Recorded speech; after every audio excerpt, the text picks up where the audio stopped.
Welcome to What CEOs Talk About. Do you wonder what CEOs talk about behind closed doors? How they bring their vision to reality? How do they overcome and succeed through adversity? We share that and so much more with each episode. Now, let's get started with the show.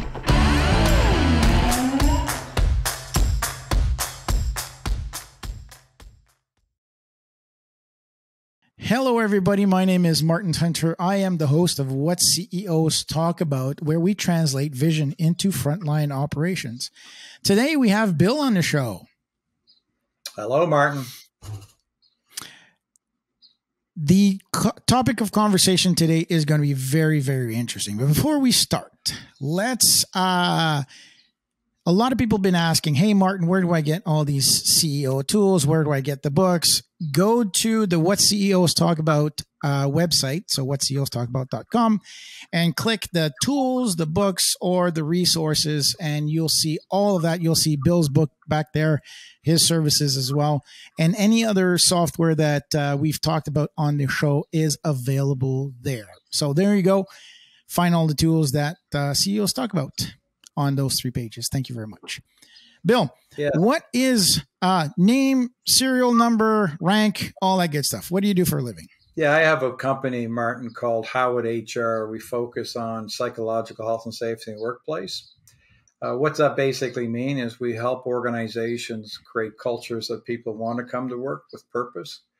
One of the things that motivates me, so why I'm doing this, I spent 30 plus years clinically seeing clients and counseling and psychology world, doing assessment, teaching, doing research, writing and all that. And I kind of introduced myself in 3 buckets. One is that academic background and one is seeing clients and patients for a long time. So I create the illusion I know something about mental health. And then the middle bucket is I spent years in different management positions. I was the chief of research at the Conference Board of Canada, chief of research at Morneau Chappelle, worked in Wall Street for 12 years in various roles and COO and chief of staff, et cetera. Owned my own business and did a lot of coaching with a lot of executives and CEOs who run businesses. And then the last part is someone, we don't come with science. I lived my entire life with a mental illness and people don't perhaps understand fully what that means. I'm neurodivergent, which means I'm ADHD and I have auditory visual dyslexia, and that created a lot of hardship back in the 70s in the public education system about not being good enough, which leads to anxiety and all those wonderful things. So I've spent a long time focusing on how can we create better experiences. And really, ultimately, Martin, when people ask me, so what is this mental health thing really? Well, we're not talking about mental illness. Mental illness, we have 1 in 5 of our population that have it. There's all kinds of great support systems in place. Even sadly, in Canada, that 1 in 5 of a mental illness, only 70% of that, 70% of that population never get any help. Only about 30% are activating. Mental health, however, is 5 in 5, very much like physical health. Agreed. So if you actually understand what all mental health is a percent of time you spend in positive, pleasant emotions versus unpleasant.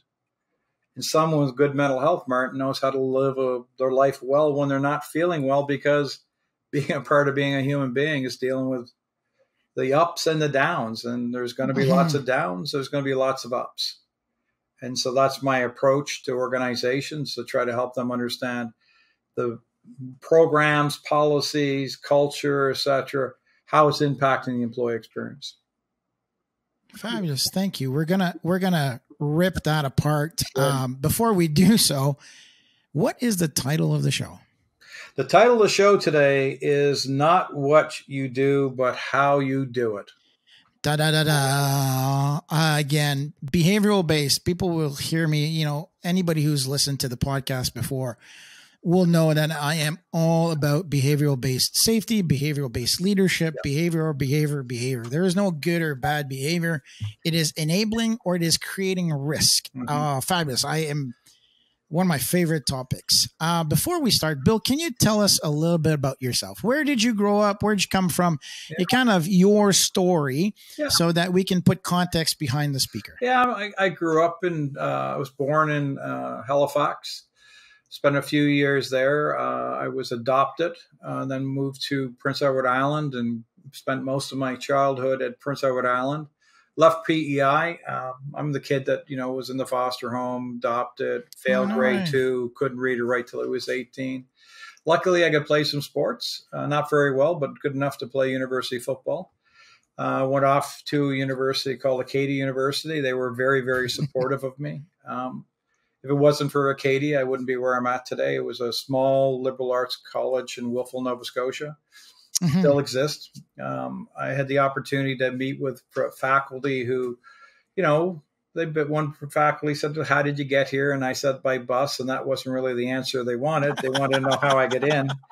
So once they figured out that I was dyslexic, I was their problem in their words, and they put in a program in to accommodate me and help me learn how to learn.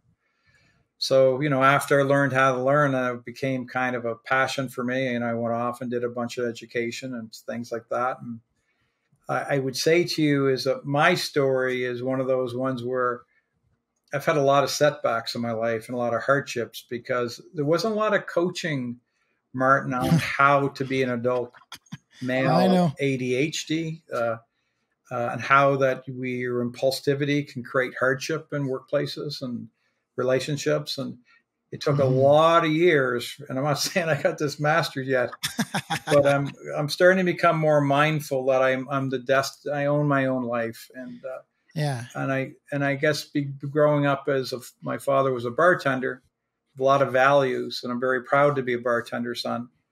Made life pretty simple, and he gave me a lot of how do you put it? I've never been really intimidated by people, by who they are, by their wealth. I just pay attention to who they are, and if they're good people and they're kind, I like them. And if they're not kind and they're a bully, then I'm not a really popular person with them. I have dyslexia, or I am dyslexic as well. It's funny now how it's recognized and accepted. My daughter is dyslexic as well, and she's got a learning program at school. But when you and I grew up, it was like, okay, come on, let's go stupid. Like, why can you not get this? How come you can't read a book properly? It's because I can't see the goddamn letters properly. Yeah. I'm struggling. Because I can't see it, then I found different ways of operating, right? So it just, and again, we're not, Bill and I are not persecuting the system. What we're saying is that the system did not know and acknowledge some of the disabilities that we had, and we may do. There's some good people around what we are. We make fun of it sometimes. Yeah. But it gave me the opportunity to figure things out in a different way, I think. It gave us, we had different tools and different creative ways to say, okay, here's the situation I'm in. I have to do this. How do I? It also taught me to work through adversity. I mean, I remember doing tests where, man, I was sweating. I was working. I was so exhausted after the test.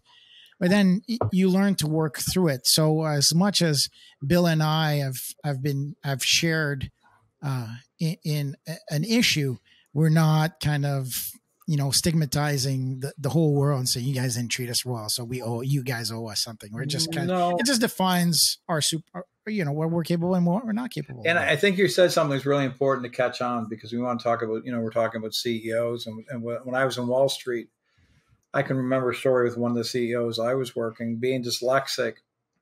I have like a lot of degrees, like 8. So I'm not like, I've accomplished some stuff academically. And I sent an email to one senior person, and they went by my office and they said to me, "Where did you get your degrees? In a popcorn box?" Oh, and I was the chief of staff at the time, and my office was right next to this person, and you could just see the call them in, and their style wasn't ever to be really aggressive. He just called in. He said, because that person knew that their son was ADHD. He said, "Yeah, I just want to talk to you about my son. My son has a hard time learning. I wonder if you knew that." And he goes, "Yeah." He said, "Could you imagine if someone actually, if you try to write something and they were rude to him, how would we deal with that?" And the guy was going, "Oh, no, you can't. That's unacceptable. Can't do that." And he said, "Why?" He said, "Well, you're going to be stigmatizing." And he pulled him all the way into it. And he goes, "So the guy next door, I just heard your comment, and has auditory and visual dyslexic, and he's ADHD, but he's pretty accomplished. And we never made a job description for him to be able to send perfect emails. So I suggest you go over and have a conversation with them, because I don't think you really meant to come off like the way you did you? And that was kind of that kind of level set at a bunch of those senior folks, because what a lot of people don't realize in the business world, some people, their grammar and the writing is just perfect.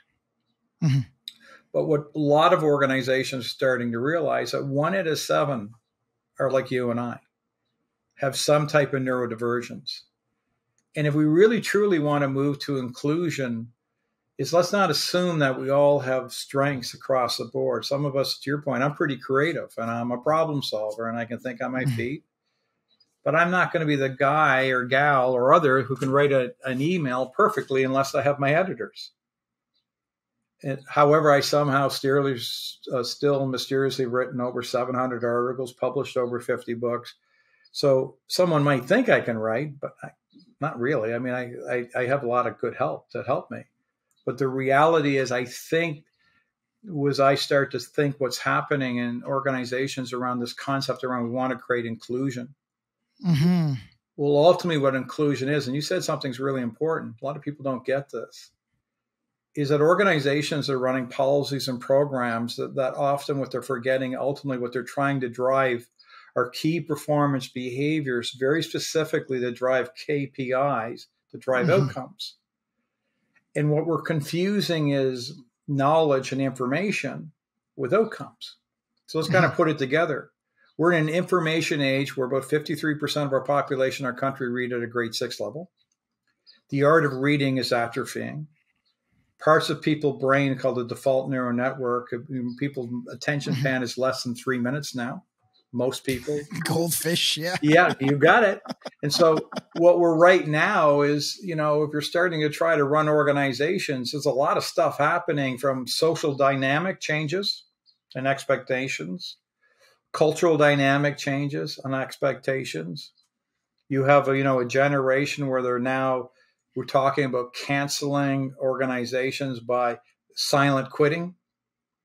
What's that? I don't know about that. Yeah, well, so silent quitting is a new buzz term where workers are intentionally now carving out the time, which is realistically they don't do any work over lunch, they don't check their emails at night, they don't work. They're creating really, really clear boundaries, and they may not physically quit or talk about quitting, but they're not driving to their full potential because they may not feel purpose or value. Oh, I gotcha. Okay, so we're talking about I'm not saying they're coming to work feeling ill like presentism, but they may not be coming to work with what psychological safety really is about, feeling welcomed, included, valued, having purpose, understanding that they can, it's okay to disagree and it's all right to have an opinion without, retaliation. However, accept the possibility that, Martin, if I'm your manager or I'm your CEO and I'm passionate, I may have some emotion too. And you might have some emotion, but because I'm a little emotional, emotions are reactions. They're just emotions. They're just neurochemicals. But what's happened a lot in our society is when people have emotions, they think unpleasant emotion like anger, upset, all these types of emotions are bad. So we have this kind of positivity toxicity. We're supposed to always get along and not be upset. Oh, I like that. Positive toxicity. Oh, I love that word. You know what I mean? That's awesome. Right. And you know what I mean? It creates a lot of problems. So really, where I'm going with this is that if we can sit with each other more and learn how to have authentic conversations and deal with uncomfortable and deal with emotions and deal with differences, all this is hard. And depending on your load and your stress load and your focus, if we can create that space to work through some emotions where people can hear, be a little bit more vulnerable, be open to the possibility that we don't have to be perfect. Because the challenge is a lot of people think they have to be perfect. Agreed. Which holds them in shame of making mistakes. So conflict is, for some people, about their belief is, you're not agreeing with me because I'm not good enough. So now you're attacking my identity, where adversity could have nothing to do with me. You just have a point of view. It's so There's a couple of things I want to unpack on that one. One is we've changed so we don't use the term KPIs anymore. Mm-hmm. We use the term KPBs, key performance behaviors. Yeah, same here. So meaning we use that terminology because the indicator is, so for example, let's talk sales because it's the easiest ones to do. Like how many discovery calls did you have? That's easily measured. Right. So I spoke to Bill, I spoke to Tom, I spoke to Marie, I spoke to Jennifer, and that tallied up. My target was 25 of those behaviors, but I only had 20. Okay, great. So now you've got a key performance behavior, not indicator, where we're not focusing on the lagging, but on the leading indicator, which is a behavior, right? That's number one. So I absolutely 100%, 200% agree with you and I always mention, all people say, well, it's a good behavior or bad behavior. It's like, well, imagine you're in the savannah and you've got a zebra and a lioness to be more specific. Yep. They go to the watering hole. The lioness kills the zebra. Okay. Is that a good or bad behavior? Well, it's pretty shitty for the zebra. Mm-hmm. I agree. Yeah. When you look at the lioness who have to feed, 4 or 5 cubs, it's an enabling behavior. It enables her pride to grow. Okay. Right. So then you go to the watering hole. The lioness jumps on the zebra gets away. Is that a good or bad behavior? Well, it's pretty decent for the zebra because he gets to sustain, he or she gets to live another day. Yeah. But it's risky for the lioness because now she can't feed the 4 cubs. Yes. So I always say, is the lioness evil because she wants to feed her cubs? No. Is the zebra, hypocritical because he's running away? No, they're just enabling or creating risk within, and it's no different for human beings at work. 100%. If you're screaming at people, is it a good or bad behavior? I would change the framework to saying, are you creating risk within the organization? And the fundamental, I think, that I use, and we can talk more about this, is that every human being, we talk about physical safety all the time, right? Oh, did you not get hurt? Did we, put barriers in place for you to not fall in machinery? But we had forgotten that feeling safe mentally and emotionally is as important for morale. Because if the morale is good, then performance is good to those KPBs. Meaning that if every human being, can you see me? Can you hear me? Do I matter? Yeah. Right? You don't have to overthink it. And I'm sure that there's different methodologies, but really when you think about what makes people feel safe is, can you see me walk in through the door? Can you engage me in who I am and recognizing? Can you hear what I'm saying about emails? And do I matter? Does really me mistyping grammar or productivity in the wrong way in an email, is that worthwhile? Do I add more value than that grammar mistake or that typo? Yeah. I think you're spot on it. I think a part of it too is the learning curve too. So I think with leaders, being a CEO and being a senior person, this, it can be lonely. Mm-hmm. And there's expectations of being able to be composed, and there's expectations to be unflappable in the fire and et cetera. And I think what we really got that a little bit wrong. I think we want to teach your leaders to go towards the North Star of these are the desirable behaviors, but be open to the possibility you're going to have bad days. Be open to the possibility you're going to be distracted. Be open to the possibility, like being an old white guy, that's what I call myself now.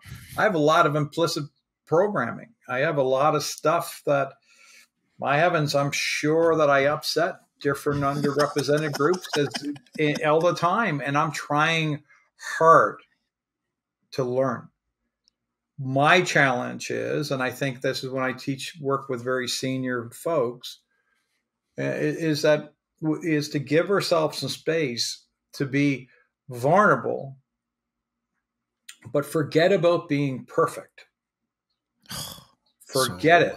You're just not going to get it. Don't forget about every day all your teams are going to go, you rock. The reality is most human beings live the world through a negativity bias. We, through our mechanism, how we're actually programmed and imprinted, we are actually trained to survive is to find what's wrong and put more value on it than what's right. So if I go to you, hey, Martin, you're good, you're good, you're good, you're good. Martin, you suck. You see, now Martin might walk away and go, oh my heavens, I suck. But what's wrong? I just gave you 5 goods. Yeah. But our society takes for granted good. Agreed. And thinks bad is super wrong. It's like putting your hand on the stove. And what I believe we need to do is be open that we're going to make mistakes. And if those mistakes are draining us and draining us and draining us, then what is the leader's receptiveness going to be to actually hear mistakes because psychologically it's draining them. So one of the things I work with a lot of leaders on is to create space for them to learn how to have conversations that they actually need to have. So for example, 3 conversations every CEO needs to have with every one of their direct reports. Number 1 conversation. Martin, if you're my new hire. Number 1 is, Martin, how are you going to correct me? And how am I going to correct you? Number 2, how are we going to fight and be passionate and be able to be authentic with each other? Because we're going to fight for positions. If we care about this company, it's impossible we're both going to agree. So let's talk. We have to learn how to fight with each other and realize that we might get each other pretty hot. But what's our rules of engagement? How are we going to do it? And then number 3 is we're going to be in a pinch for time sometimes. And sometimes I want to be able to correct you without explaining why. And I want you to correct me without explaining why. And I want us to build enough trust and enough of a foundation that I understand that if you say, hey, Martin goes to Bill, hey, Bill, listen, when you did this, this, and this, could you think about doing it next time that way? Thanks. That's the gift. Now, I agree. You have an opportunity to take it or not, but I find we spend so much time trying to figure out how do I correct Martin so I don't hurt Martin's feelings. Mm-hmm. Now, feelings are important. 80% of all the decisions employees are going to make are emotional. Our problem is we don't really, as many of us don't know how to live well when we're feeling unwell. So we personalize things. And what happens is in our society is if you look at the Aristotle project, you look at how Google excelled in this concept around top performing teams. Mm-hmm. You look at Navy SEALs, you look at elite groups that work really well. They have an unflappable foundation to tell each other, as Jim Collins would say in his great book, Good to Great, is the brutal facts of how to be honest with each other. And I think that's why a lot of organizations, I think when they think about, CEOs and leadership philosophy, they're spending so much energy in what they're doing and assuming what they're doing, going A to B to get goals. They're really important. I don't know, Martin, and maybe you have a lot of experience with this, is pausing to check of how they're doing it. What are the benefits and the unintended consequences in taking stock of those actions? I'm just curious what you think about that. So a lot of people say, stick to the process, stick to the process, stick to the process. And this process is steps. The one thing about continuous improvement, and I lived and worked in Japan, is you challenge the status quo. And what I mean challenge the status quo is challenge the process. Is it still valid? And doing a challenge is you're challenging the task, not the individual. And that's something that we've learned over the years is, okay, why are we not achieving the result? It's not because Bill's not doing it. It's not because Martin's not doing it. What is the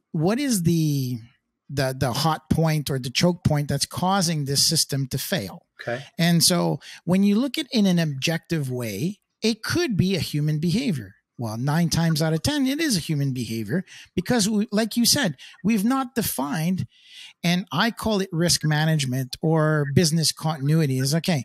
A lot of people forget what happens if shit happens.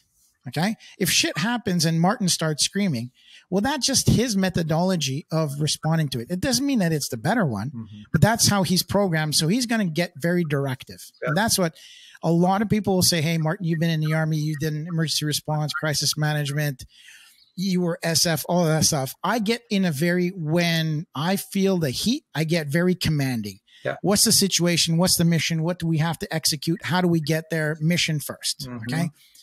And to minimize casualties. Yeah. So I get in a very commanding position. Well, a lot of people feel that, oh, wow, Martin's becoming very commanding, right? Is it a wartime CEO or peacetime? So when you're challenging the status quo, is you're going, okay, do I need to be uber directive, or can I have a peacetime CEO where collaboration is the key to success, right? The one tool that I've used is the core methodology for feedback, is success feedback and guidance feedback. Okay. And to not go too much in detail is context, action, result. Hey, Bill, when you were at the meeting yesterday, you really paused and listened to everybody. The result of that is that you're really living our third core value of collaboration, right? Context, action, result. Yeah. Without having to go too much into detail. When people start knowing it, they go, okay, here's what's happening. For guidance, you say, hey, listen, let me offer some guidance here because you're not going in the right direction that we've set or agreed upon. Okay. Here's the context. During the meeting yesterday, Bill, context, action, you kept interrupting everybody. The result is, hey, listen, you're really not living our third core value of collaboration. What else could you have done? Right? So to answer your question, one, challenge the status quo. Just because you've been doing it for the same way for 20 years doesn't mean that it's the right way. So Bill is like right on the money. Create time. Make sure that you have enough time in your day to evaluate how things are being done within the organization. That is like, I can't put enough asterisks on what Bill said there to create time. I'm guilty of that as well. As an owner, I've just recently been permitted by bringing in a partner, COO, my integrator, who has liberated my time to be able to look at that. And we work off of each other. He says, hey, Martin, I need time to really think about how we're doing things at work. Okay. He's gone on vacation. He thinks about it, comes back. He's fresh. Then it's my turn. So, and then when you do have an agreed upon methodology, stick to that to talk to each other. If you see me puffing, okay, hey, let's not talk to Martin right now. He's upset. Well, no, but isn't it interesting that the point, I think you said something's really great, is your North Star, like you just define where you want to go, your North Star.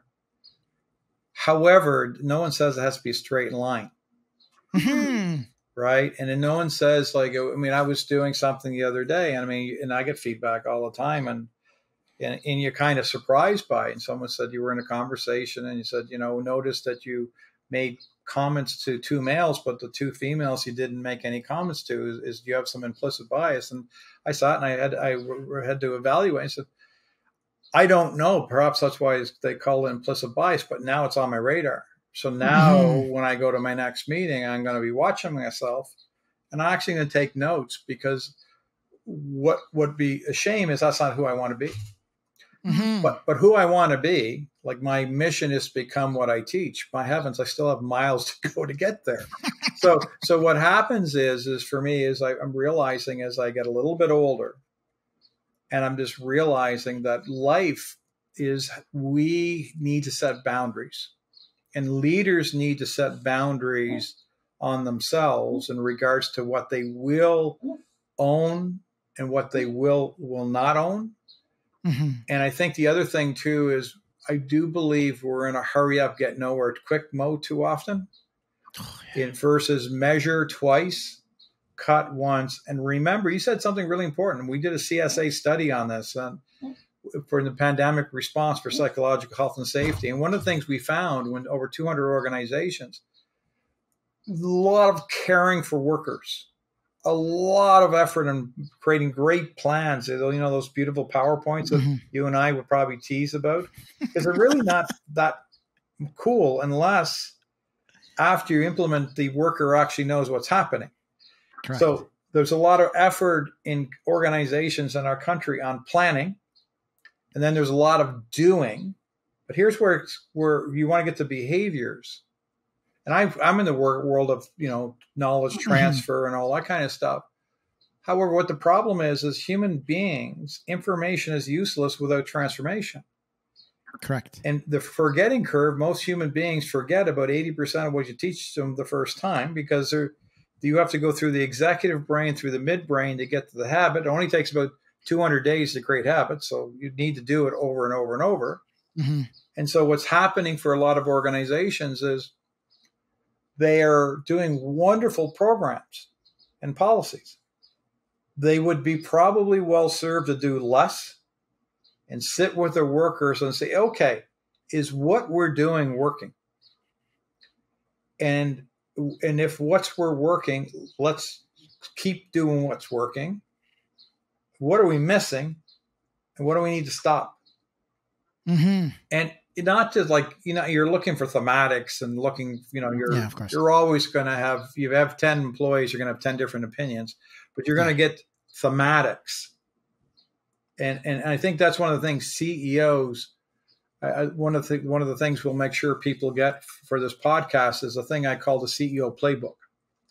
CEOs don't need to be experts in psychological health and safety in my world.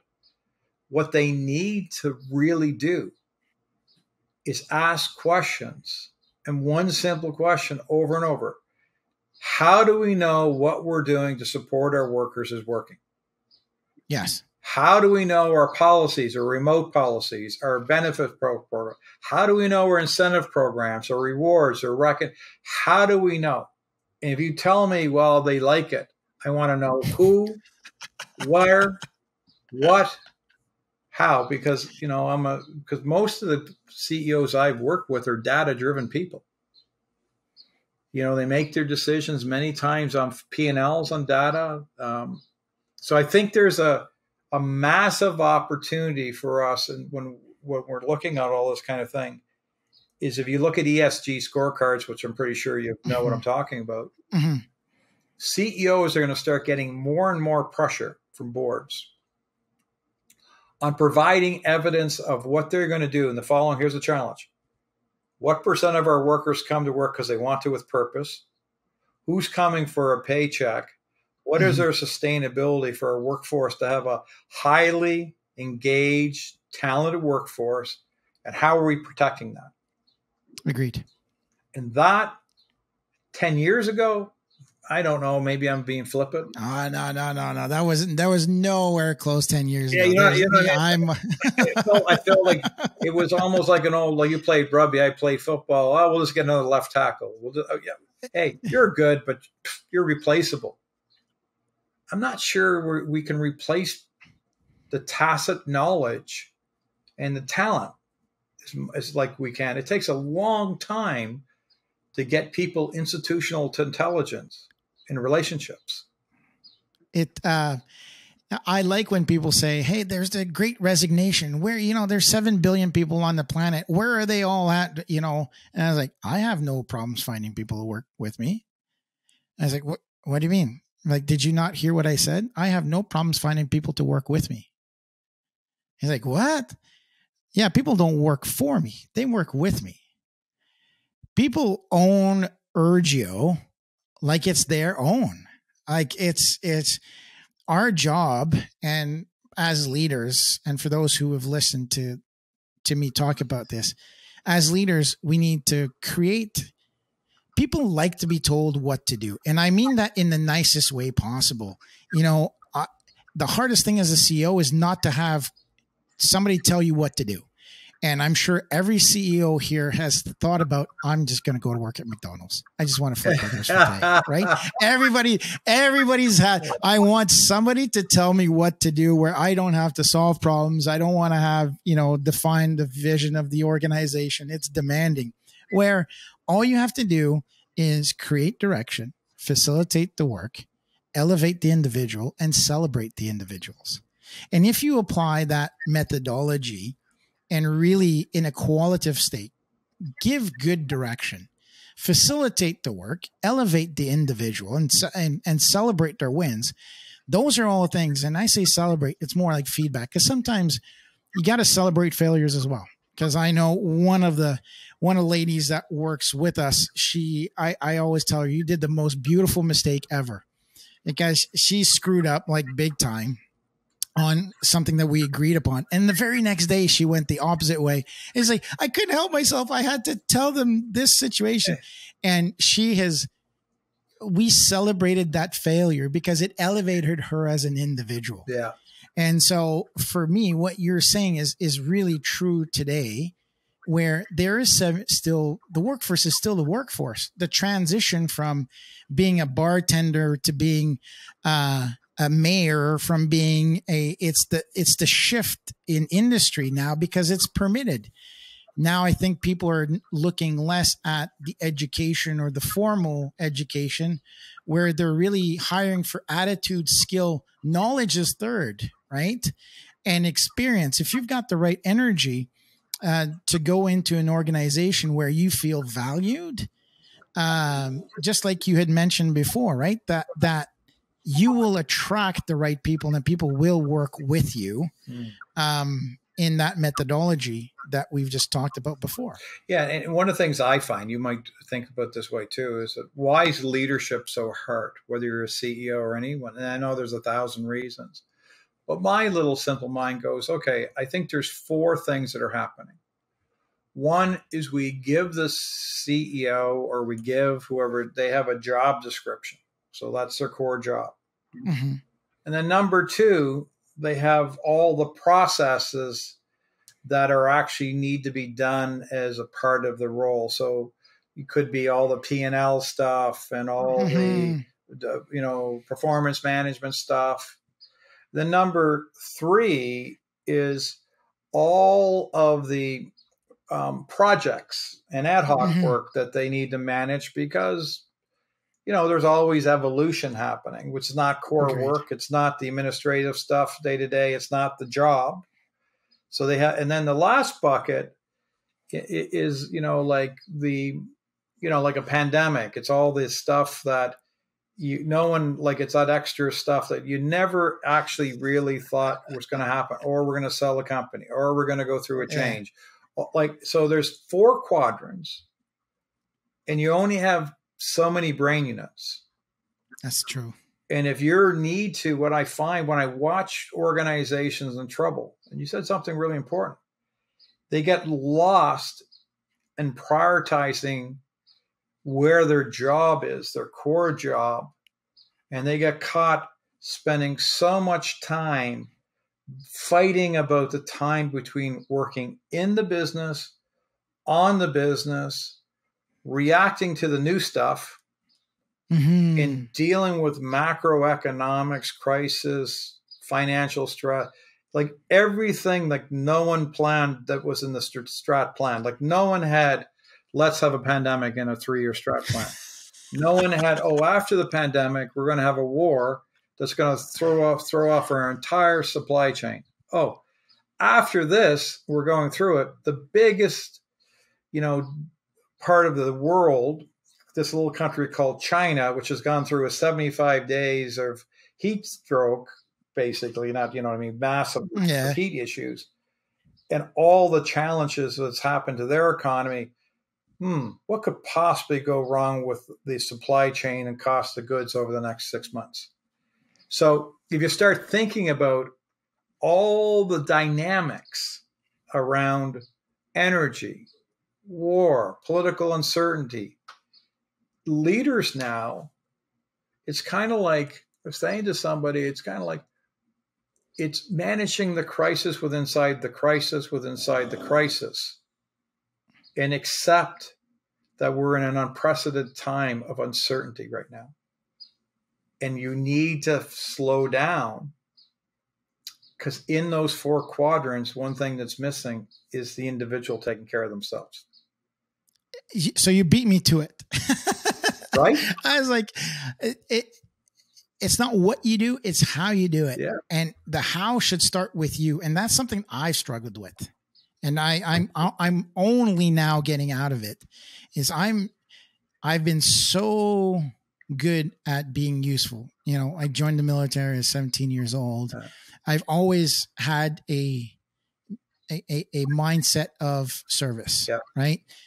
First one, you know, safety, security, operations, crisis management, I'll stand up. If there's an emergency, I'll step in. I'll make sure that I have this very protective kind of take leadership when in doubt. Mm-hmm. And it's only of late that I've learned that I can say no. And I need to put my health, both physical and mental, at the center of this, because there's so much volatility around me. Just like in warfare, it's no different than when I was overseas in military operations. The situations are volatile. How you are mentally and physically is critical to you not just surviving, but thriving. And if the situation is constant, where we're bombarded with so much information, Mm-hmm. just, hey, prioritize. What's the situation? What's the mission that we're looking at achieve? How will we achieve it? What tools do we need? And how will we communicate around that? And I think that for me is how you do things kind of comes full circle in that conversation of just, like you mentioned, you have to put yourself as a leader and as a CEO at the center of all this and create time, because if you don't have time to think, you're going to react a lot more than. Yeah. And, you know, and what I say to somebody, you know, it's interesting. You talked about, emergency response. I was a first responder too, in shore search and rescue with the Coast Guard. And it was my best summer job in the world as a university student. I was a lifeguard as well. And what's interesting is you need to make calculated decisions. And one of the things we were trained at Coast Guard College is about, you don't do anyone any good if you don't take care of yourself. You don't do anything, like they used to say, don't do anything stupid. Like you don't go out. You know, we had certain specs for the ocean because I was in Prince Edward Island. We could go out to certain specs, certain water, certain things we could do. And a part of, I think, what happens, and now maybe this is where I'm showing my age, I believe a lot of times that leaders actually forget that they have a finite resource too, and they have a capacity of potential. Now, willpower and being uber smart and uber driven and super intelligence and all those great things are wonderful. But at the end of the day, Martin, 750,000 people by the World Health Organization die every year because of what's called hypercortisolism, which means stress due to overwork.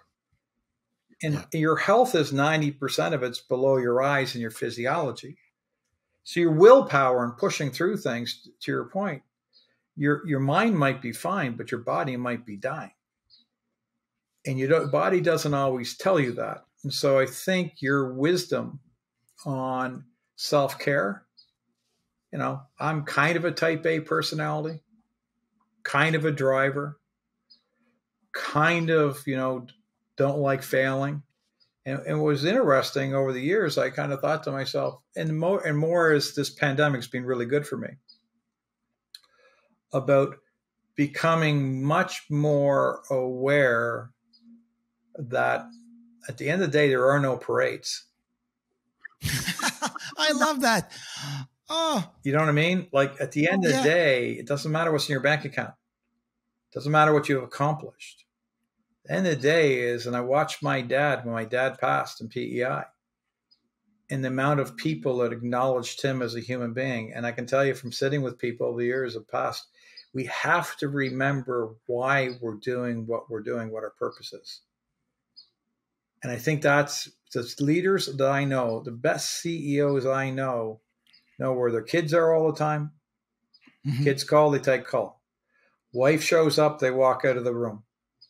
Their family, their friends, their community, those are their pillars.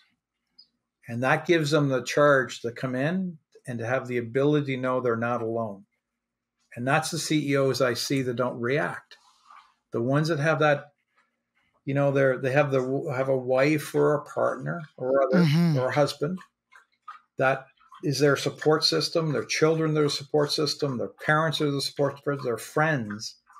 I'm really, when I work with senior folks, is the ones that are thriving, and maybe I'm only one person, I only have my experiences. Yeah. Those are the ones that have a community. I don't know what your thoughts are. Oh yeah. When people are looking at your gravestone, they're not going to say there was $1 million in his bank account and he had, you know, $200 million worth of investment, the big yacht. They go, he was, and I'll say he, cause I mean, it's two guys talking, but he or she was, to kind of bring it full circle, was how you treated people. It's not what you did. They didn't say, oh, he died CEO of Urgio and podcaster and he was a good father. He was a good husband. The best piece of advice that I got when I left the military was from a warrant officer. And the warrant officer told me, he said, hey, young man, when you head out in civil life, he says, remember these three golden rules. He said, number one, physical and mental health. You can't take care of anybody if you can't take care of yourself. That was number one. Number two is whoever you call family, you're responsible for. And he said, family is thicker than blood. Whoever you include in your family is who you're responsible for. So take your job seriously. Number three says every fucking thing else after that. Yeah. So those 3 steps are the piece of advice that this warrant officer gave to me that I've applied. Not as intently. When I left, I was like, oh, whatever, old man. What do you know? And as I get older, I become much wiser through experience. And I'm not wise because I'm old. There's a lot more scars and bruises on my body right now. And come to realize that mental health component, I know what he was talking about now. Because as a leader, you know, we are responsible for the livelihoods and we take that very seriously. And sometimes, you know, we went through losing one of our senior people within the organization. He decided to leave. And as much as I wanted to be, I felt like I failed the individual. I was like, hey, listen, I'm the managing partner. I should take leadership. Why is he leaving? Why is he not happy? I failed him. And my other partner, Kevin, my COO integrator, he's like, he's a grown man. He can make decisions for himself. And I'm sure that there's a lot of CEOs out there that take ownership for people who are leaving the organization, not happy. But there's only so many things, like Bill mentioned, that you can control and things you can't control. What are you ready and willing to accept? And I think that for me, for a guy who works with many, many businesses and coaches a lot of leaders and participates in roll-ups and all those things, fundamentally as a human being, when you're elected or voted or the chief, sometimes you have to be kind to yourself. You know, it's interesting too, is that, you know, what I find the most humbling thing when I listen to you is sometimes we don't appreciate how hard it is to do all this. Do you know what I mean? Like it's kind of like, you know, it's kind of like pizza or salad. You know, from a behavioral economics perspective, most of us live really healthy in the future, like salad, exercise, diet. Oh, so I got all that stuff. But today, I'm kind of in dysregulation. I'm not feeling, so I want to kind of, food is a big addiction in our country for people changing state. You know, 16% of our population are heavy drinkers because they're trying to change state. But it's interesting for leaders who actually make their day about taking care of themselves. Like Elon Musk. I don't know the person at all. I don't know if what he says is truth or not. But I saw him recently on a TikTok introduce himself as, I'm the richest man in the world, basically $100 billion richer than the number two. So he's at 250 billion and number two is at 160 billion. So try to get your head around that one. But then you start saying to yourself, but he gets up in the morning, does a little exercise, reads a little bit, and gets inspired by some fellow TikToker about positivity or something to get some thinking. And what I got from that was, isn't it interesting that somebody has everything that he does, still gets the joke, I got to feed myself before I can do something else. And that's what that's what I got. He feeds himself so that he can thrive, versus lots of folks get up first thing in the morning to get a coffee. And I know I do it myself. So I'm saying get right on the computer because you want to do your work, versus the days where I don't do that. I sit on my couch, I do a little journaling, I think a little bit about what my day is, where my bumps could be, how am I going to react, take my dog Link out, I go do a little walk, take that hour for me. My day is exponentially better. Oh, it's not a hard concept, but hard to do. You know how much I struggle with that. It's just beyond. I agree wholeheartedly. Stoicism, you name it. Oh my goodness gracious! How you do something. I want to kind of bring it full circle on this, because this we're talking about people who, and let's take Bill and I, who've done this before. We're a little bit more mature to some extent than the rest of the audience, but yet we're still struggling with that. So don't think for one single minute that if you're a young CEO or an old CEO or a young CEO, you're a guy, you're a girl, you're a they. I don't give a shit what you are. It is not easy. No. But focus on how you do something and take the time, make the time to start with you. Yeah, I love it. Bill, what is your go-to book? What is the thing that is on your nightstand, your movie? You've written so many books, but what is the one book that has really made an impact on you that you keep in your back pocket all the time? It's interesting. It's an old book, and it's Stephen Covey's 7 Habits of Highly Effective People. I love you. Mine's the same one. And I typically, when I go for my walks, I have a book on tape and I listen to it once a year. And it's kind of my jam. And I just kind of remind myself, every time I listen to it, I get a little bit more humbled by going, holy moly. I think you kind of think you're going to listen to this kind of stuff and presto, but we keep forgetting there's many parts in us that have had different experiences in their life that we're constantly evolving. And my newest book, which I wrote about, is regret, because I'm finding a lot of human beings are spending a lot of time in regret, and they feel they're trapped by their mistakes. Like this whole perfectionist, like, if I'm going out with someone, Martin, and I make a mistake, and, one minute they tell me they love me, the next minute they dump me. And I spent a lot of time going, well, if I wouldn't have done this and this, but that didn't really matter, because many times human beings who want to be together will figure out how to work through messy. And so what happens is that we as human beings, regret is the most powerful transformation emotion of all we have. It's the biggest teacher. But there's 2 types of regret. Those are the mistakes and those things we haven't tried to do or attempted. And because of fear or relationships. And I find a lot of human beings, it's interesting, that why I'm saying this to you is that life goes by fast. And I have more behind me now. And so I had a question the other day when I was at the golf course. I'm going to be 60 next year. Mm-hmm. And a person said to me, how are you going to live your next 25 years? And it really, really hit me going, wow, that's a long time. But I don't have to conform to the silliness I did before, because I'm learning that I'm good enough as I am. And by the way, not perfect.